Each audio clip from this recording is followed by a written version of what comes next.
السلام عليكم ورحمة الله وبركاته. كما وعدناكم سابقا، هذا هو الفيديو التحليلي لمباراة برشلونة وبيلباو. مباراة برشلونة وبيلباو هي المباراة الأولى التي سنحلل فيها مباراة تكتيكيا.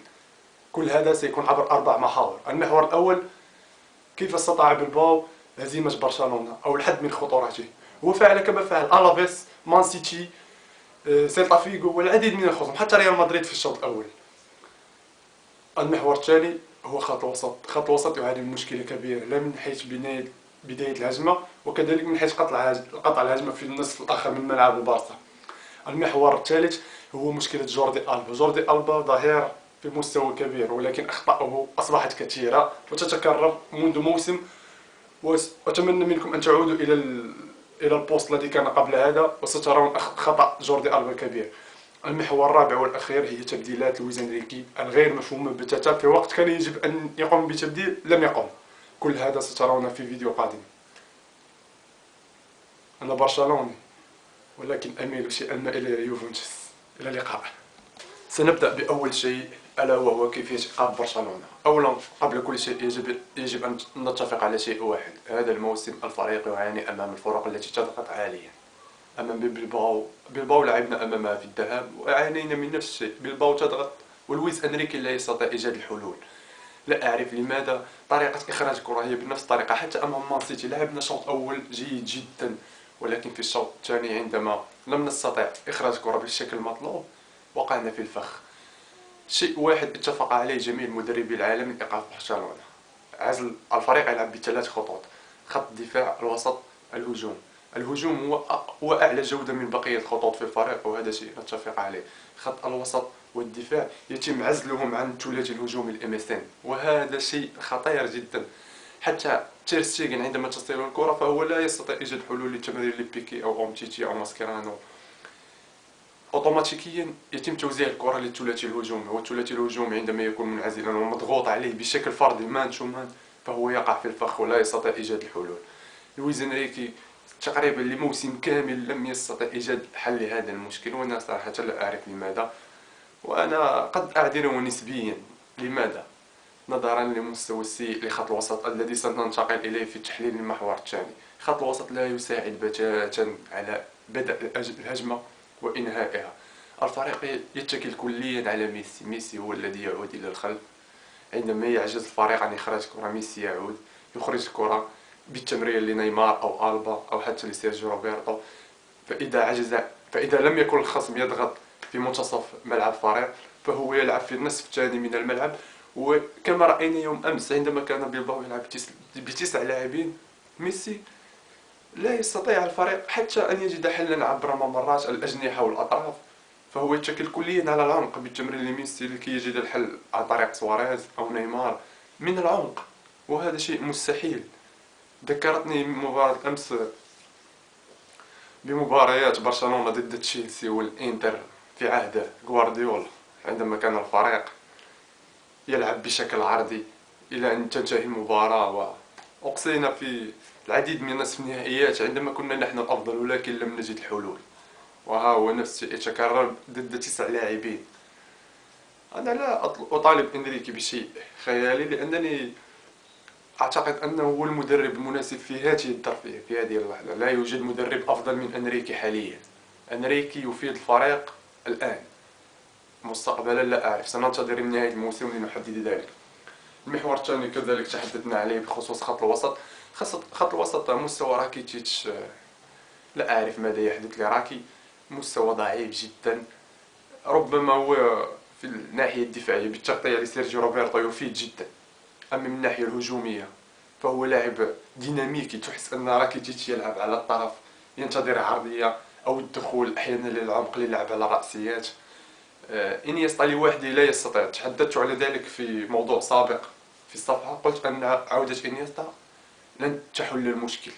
إنيستا لا يستطيع إيجاد كل الحلول. إنيستا يوم أمس ارتكب خطأ فادح في الهدف الأول، ونحن لا نتحدث عن إنيستا أو نلومه، لأن ضغط بيلباو وطريقة تمركز لاعبي الفريق ساعدت على ارتكاب مثل هذه الأخطاء كما شاهدنا حتى في الهدف الثاني.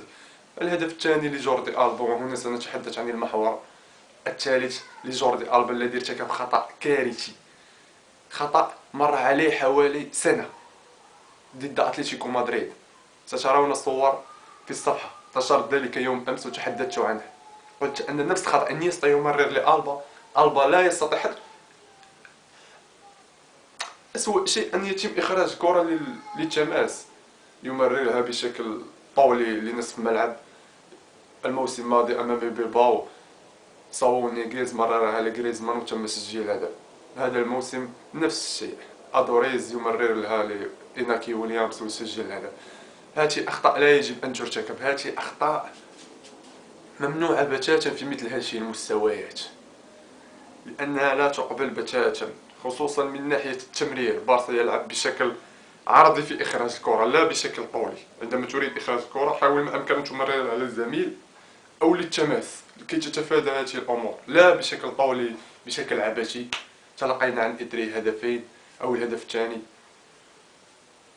هي لن تصعب الأمور، هي مباراة الإياب ستكون في الغالب في صالح الفريق، خصوصا مع الضغط. قادرين على المرور ليس بشكل كلي، ولكن قادرين على المرور إذا لعبنا بالشكل المطلوب. كل هذه التخوفات هي ليست في صالح الفريق في مباريات كبيرة. الفريق سيلعب مباريات كبيرة آتية، سيلعب أمام باريس سان جيرمان، أمام فياريال يوم الأحد، خصوصا أمام باريس. إذا أقصينا أمام باريس سينتهي الموسم. موسم الفريق يبنى على دوري أبطال.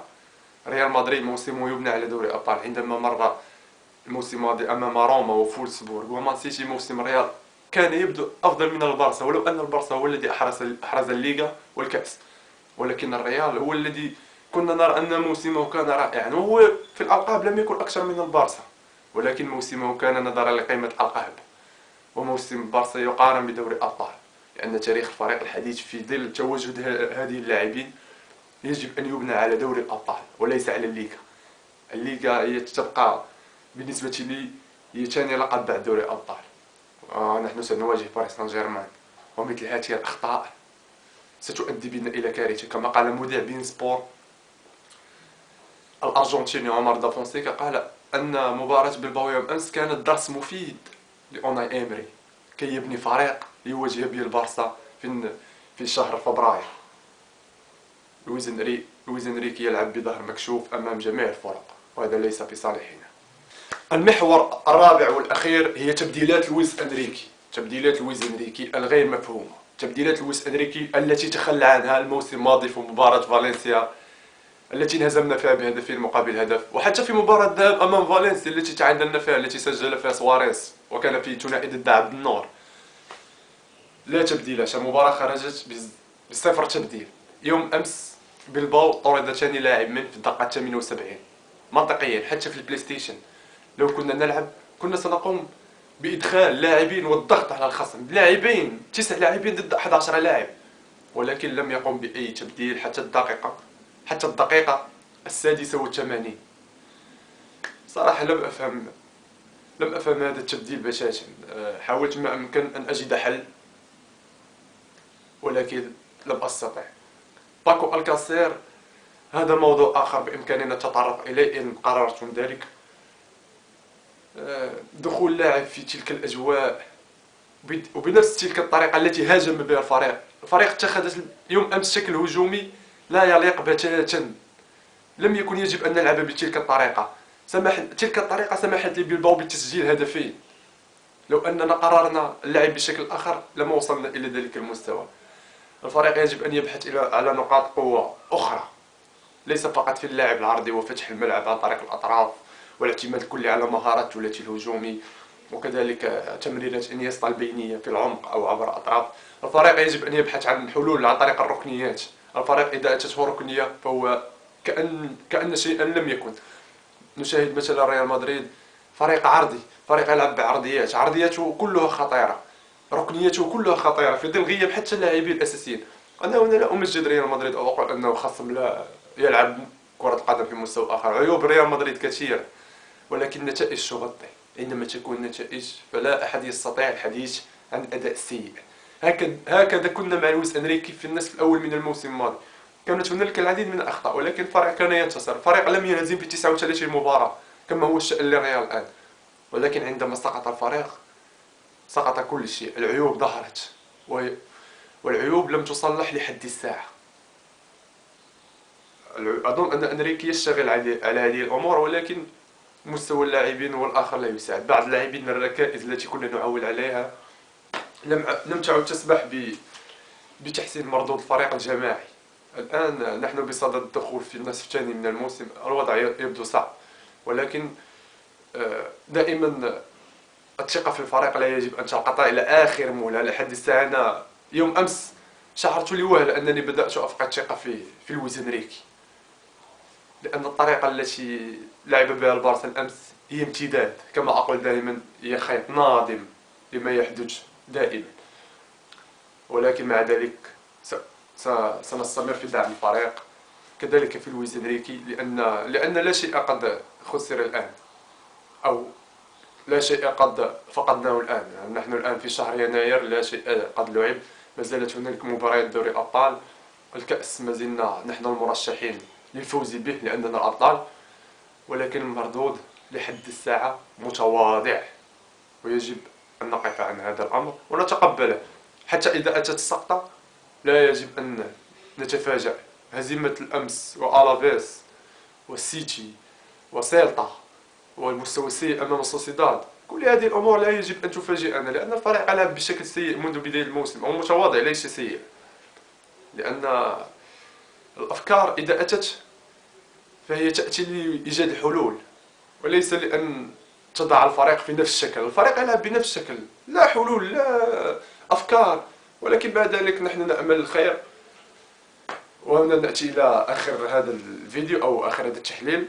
فقط أطلب منكم كما يقول الآخرين سبسكرايب أو جيم للفيديو. فقط أريد منكم نشر الفيديو على أكبر نطاق، لأن بدعمكم سنواصل. إذا لم تدعمونا فأكيد أننا سنتوقف. نريد نشر الفيديو، وإذا أردتم سبسكرايب للقناة وجيم. إلى اللقاء، وفيسكا بارسا.